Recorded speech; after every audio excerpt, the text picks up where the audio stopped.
Hello, hello, and welcome back to another 5-Minute English with me, Jennifer Nascimento with English Outside the Box. Today's exciting. We're talking about the Earth because it's Earth Day on Friday. So we're going to talk a little bit about some Earth idioms. Are you ready?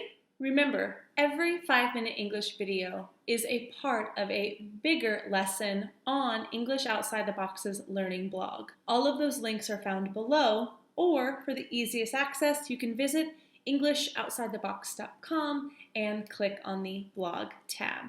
So if you haven't already opened up the blog, do so now, and you can read along with me about these idioms, definitions, and examples.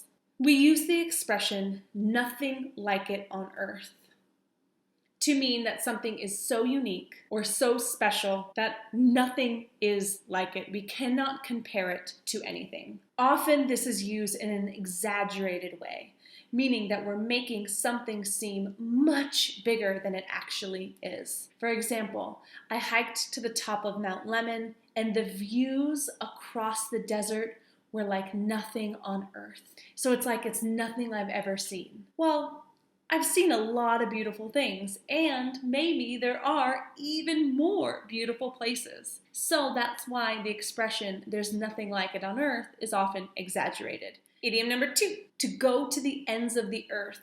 Usually for someone, it means that we would do almost anything for someone or to achieve something. As an example, I would go to the ends of the earth to achieve my dream of helping everyone in the world learn English. Parents often go to the ends of the earth to help their children and to give their children the best life.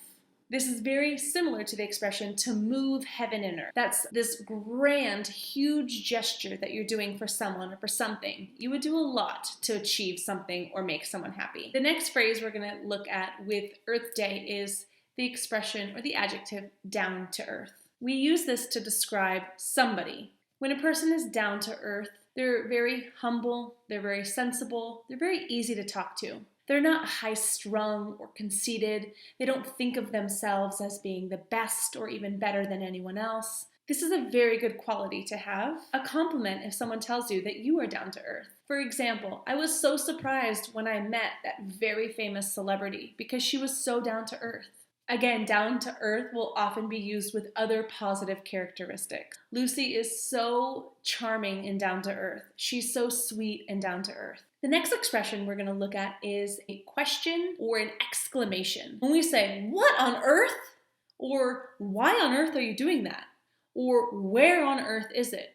When we say what, where, why, on earth, it's used as this surprised or exaggerated question. So if I ask, "What on earth are you doing?" I want to know, what are you doing? And I want you to know, I'm surprised that you're doing it. Why on earth are you here? I want to know why you're here. And again, adding on earth adds that exaggerated surprise. Where on earth are you?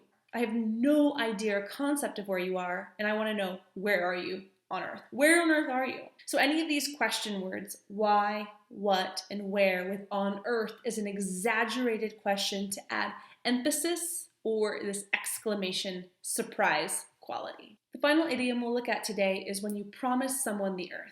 You are promising them that you will do anything for them. It might not be possible to do it. It might not be possible to give them something. However, you're promising that you will do it or you will give it to them. So it's often assumed that the promise won't be fulfilled because it's often impossible. So let's imagine politicians. Politicians always promise the earth during the elections. They will do anything that the voters want to hear. They will promise the earth. However, when the time comes, maybe some of these things don't happen. So there you have it in this 5-minute English lesson. Idioms and expressions for you to use to sound more like a native and to increase your English fluency. There are a couple ways to practice. If you are a current student of mine, you can go into our online classroom and write some sentences utilizing these new expressions.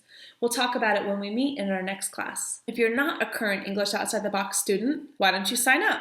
You can always try a trial lesson or sign up for a course to practice speaking and using these idioms today.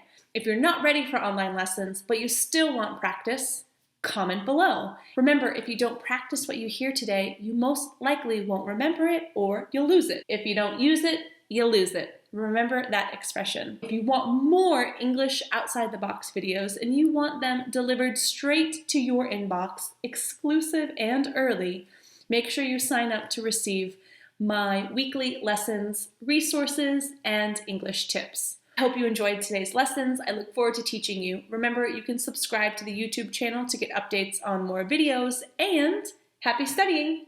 Bye!